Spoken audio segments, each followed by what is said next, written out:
আপনি যদি ট্রেডিং শুরু করতে চান তাহলে এক শব্দ বারবার শুনবেন, সাপোর্ট, রেজিস্ট্যান্স। কিন্তু এই দুটি জিনিস আসলে কি? এটা কি সত্যিই কাজ করে? আর কিভাবে বুঝবেন কোনটা সাপোর্ট আর কোনটা রেজিস্ট্যান্স? সাপোর্ট রেজিস্ট্যান্স দিয়ে কিভাবে মার্কেটে লাভ করবেন ট্রেডিংয়ের মাধ্যমে?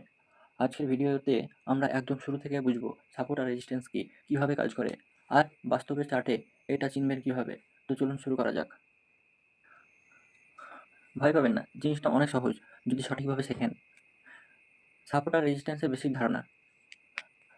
সাপোর্ট হলো এমন এক লেভেল যেখানে থেকে দাম বারবার ঘুরে উপরে ওঠে, মানে বায়াররা সেখানে শক্ত হয়ে দাঁড়ায় আর ভাবে এই দামে কেনা নিরাপদ। আর রেজিস্ট্যান্স, এটা হলো এমন এক জায়গা যেখান থেকে দাম বারবার নেমে আসে, মানে সেলাররা ভাবে এই দামে বিক্রি করাটাই বুদ্ধিমানের কাজ। সহজভাবে সাপোর্ট মানে নিচে পড়ে গেলে আটকে দেই, আর রেজিস্ট্যান্স মানে উপরে গেলে আটকে দেই। তো চলুন শুরু করা যাক। সাপোর্ট আর রেজিস্ট্যান্সের বেসিক ধারণা। সাপোর্ট হলো এমন এক লেভেল যেখান থেকে দাম বারবার ঘুরে উপরে ওঠে। চার্টে আমরা দেখব যে এখানে সাপোর্টটা কোথায়। তাহলে সাপোর্ট কি বললাম, যে একটা লেভেল, যে লেভেল থেকে মার্কেট বারবার ঘুরে উপরের দিকে যায়। দেখো এখানে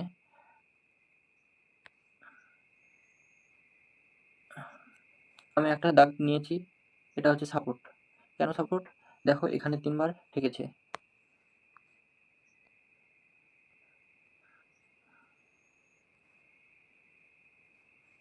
এটা হচ্ছে সাপোর্ট জোন। তাহলে এটা হচ্ছে সাপোর্ট জোন। তাহলে আবার আরেকটা জায়গায় টাচ করেছে এখানে। তাহলে প্রথমে দেখো আমরা সাপোর্টটা কিভাবে চিনলাম, যে জায়গা থেকে মার্কেট বারবার ঘুরে উপরের দিকে গেছে। তাহলে সাপোর্টটাতে আমরা ট্রেড করব কিভাবে? প্রথমে দেখো এখানে যে প্রথম টাচ, দ্বিতীয় টাচ, প্রথম টাচ ও দ্বিতীয় টাচ একই জায়গায় হওয়ার পরে আমরা এটা সাপোর্ট হিসাবে মনে করতে পারি। এবং তৃতীয়বার যখন এটা সেই জায়গায় আসবে মার্কেট, সেখান থেকে পুলব্যাক হওয়ার সম্ভাবনা আছে। এই জন্য সেখানে আমরা একটা ছোট ট্রেড নিতে পারি।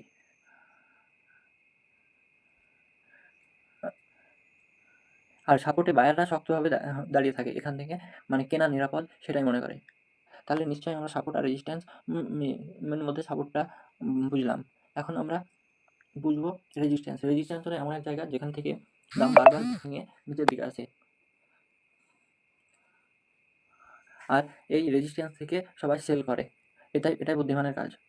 যেমন এখানে আমরা চার্টে দেখব রেজিস্ট্যান্স, এটা দেখো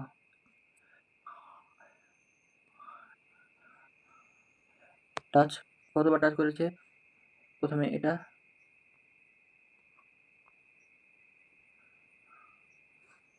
তারপরে হচ্ছে এখানে যখনই দ্বিতীয় টাচ করলো, তৃতীয় টাচটা হবে আমাদের সেলের জায়গা, সেলের জন্য।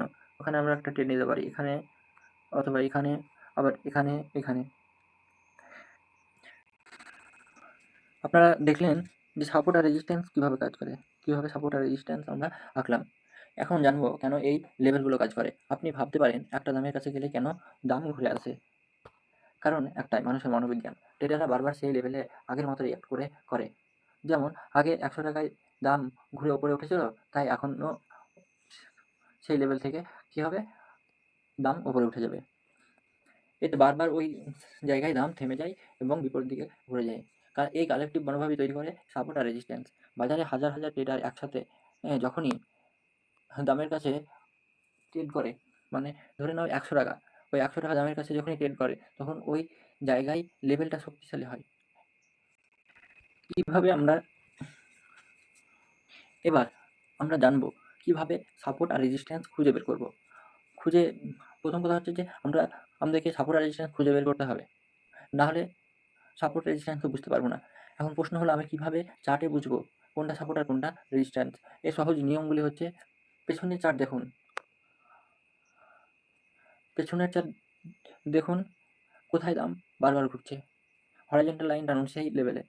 আমি যেমন টেনেছি দেখুন, এখানে যে জায়গাগুলোতে বারবার টাচ করছে সেই জায়গাতে আমি দুটি হরাইজন্টাল লাইন এখানে টেনেছি।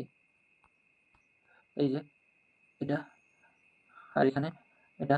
তাহলে নিচে একটা সাপোর্ট আর উপরে একটা রেজিস্ট্যান্স। মনে রাখবেন সাপোর্ট রেজিস্ট্যান্স কখনোই একটা নির্দিষ্ট দাম না, এটা একটা জোন বা এলাকা। যেমন 99.5 থেকে 101 পর্যন্ত হতে পারে সাপোর্ট জোন। সাপোর্ট জোন কীভাবে কী করবো আঁকবো, এখান থেকে দেখুন এই যে সাপোর্ট জোন, এটা হচ্ছে সাপোর্ট জোন, রেজিস্ট্যান্স জোন, এটা হচ্ছে রেজিস্ট্যান্স জোন। উপরে আর যেটা আঁকলাম, আসলে নিচে যেটা আঁকবো সেটা হচ্ছে সাপোর্ট জোন। এই যে এই জোনটা হচ্ছে রেজিস্ট্যান্স জোন। এখন কোশ্চেন হচ্ছে সাপোর্ট আর রেজিস্ট্যান্স দিয়ে কীভাবে ট্রেডিং করবো, বা সাপোর্ট রেজিস্ট্যান্স দিয়ে ট্রেডিং কৌশলটা কী। সাপোর্ট আর রেজিস্ট্যান্স শুধু বোঝার জন্য না, এই লেভেলগুলো দিয়ে ট্রেডাররা কী করে এন্ট্রি, এক্সিট আর স্টপ লস ঠিক করে। উদাহরণ, দাম যদি সাপোর্টের আসে এবং ওপরে ঘুরে দাঁড়ায় তো বাই করতে পারেন। চার্টে আমরা ভালো করে দেখলে কি বুঝবো, এখানে এই প্রথমবার ঠেকেছে, প্রথমবার এখানে ঠেকেছে, দ্বিতীয়বার এখানে, দ্বিতীয়বার মানে যখন টাচ করলো তারপরেই আমরা তৃতীয়বারে একটা বাই নিতে পারি। এখানে স্টপ লস আমরা কোথায় দেবো, ঠিক এই যে সাপোর্ট যে ডার্ক লাইনটা দিয়েছি তার নিচে, এখানে করে, ঠিক এখানে।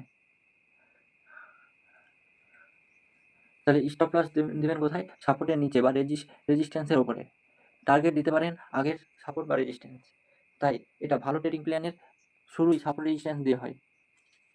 আমরা সাপোর্ট রেজিস্ট্যান্স জানলাম, অনেক সময় আমরা ফেক ব্রেকআউট দিয়ে থাকি। ফেক ব্রেকআউট কি, মানে সাপোর্টকে ভেঙে মার্কেট আরও নিচের দিকে যায়, আবার রেজিস্ট্যান্সকে ভেঙে ওপরের দিকে যাওয়ার চেষ্টা করে, কিন্তু আবার ঘুরে চলে আসে নিচের দিকে বা ওপরের দিকে। আর তাই আমরা কি ব্রেকআউটের ফেক ব্রেকআউট এর ফাঁদ বুঝবো। সবসময় সাপোর্ট রেজিস্ট্যান্স ধরে রাখে না, অনেক সময় এগুলো ভেঙে যায়, একে বলে ব্রেকআউট। তা ব্রেকআউট কি, অনেক সময় দাম ভেঙে সাপোর্টকে ভেঙে যায়। এখানে দেখুন এটা সাপোর্টকে ভেঙে দিয়েছে, তাহলে সাপোর্টকে ভেঙে দিয়েছে, তাহলে সাপোর্টকে যখন ভেঙে দেবে তখন মার্কেট নিচের দিকে যায়। আবার কি, আবার রেজিস্ট্যান্সকে ভেঙে দেবে যখন, তখন মার্কেট উপরের দিকে যায়। তাহলে ফেক ব্রেকআউট হয়ে থাকে অনেক সময়, তাহলে ফেক ব্রেকআউটগুলো আমরা চুজ করব। তাহলে কি, দাম যদি রেজিস্ট্যান্সকে ভেঙে উপরে যায় সেটা বাই সিগন্যাল হতে পারে, আবার যদি সাপোর্ট ভেঙে নিচে যায় সেটা সেল সিগন্যাল হতে পারে। কিন্তু সতর্ক থাকতে হবে, সব ব্রেকআউট সত্য না, ব্রেকআউটের ফাঁদ আছে। অনেক সময় ব্রেকআউটের মতো মনে হয়, কিন্তু পরে দাম আবার ঘুরে আগের জায়গায় ফিরে যায়। এখানে দেখো এই যে এটা এখানে ব্রেকআউট দিয়েছে, কিন্তু দাম ঘুরে আবার উপর দিকে গিয়েছে, কিন্তু তারপরে যে ব্রেকআউটটা দিয়েছে সেটা আমাদের কি প্রফিট দিয়েছে। তবে সাপোর্ট রেজিস্ট্যান্স কোনো লাইন না, এই লাইনগুলো হাজার হাজার ট্রেডারের বাই সেলের মনোভাবের প্রতিচ্ছবি। আপনি যদি লেভেলগুলো সঠিকভাবে চিনতে পারেন তাহলে আপনি ট্রেডিংয়ের 50%-এর পথ পার করে ফেলেছেন। তাহলে সাপোর্ট রেজিস্ট্যান্স যদি আপনি চিনতে পারেন সহজে, তাহলে আপনি কিন্তু ট্রেডিংয়ের অর্ধেক শিখে গেছেন। আপনি কি সাপোর্ট আর রেজিস্ট্যান্স ব্যবহার করে কোনো ট্রেড করেছিলেন? কমেন্টে লিখে জানান। যদি ফলস ব্রেকআউট সম্বন্ধে আপনার কোনো অভিজ্ঞতা থাকে সেটা শেয়ার করবেন। ভিডিও ভালো লাগলে লাইক করুন, আর নতুন ট্রেডিং কৌশল শিখতে চাইলে সাবস্ক্রাইব করুন। পরের ভিডিও আমরা দেখব trend line, dynamic support, resistance, moving average দিয়ে। ধন্যবাদ।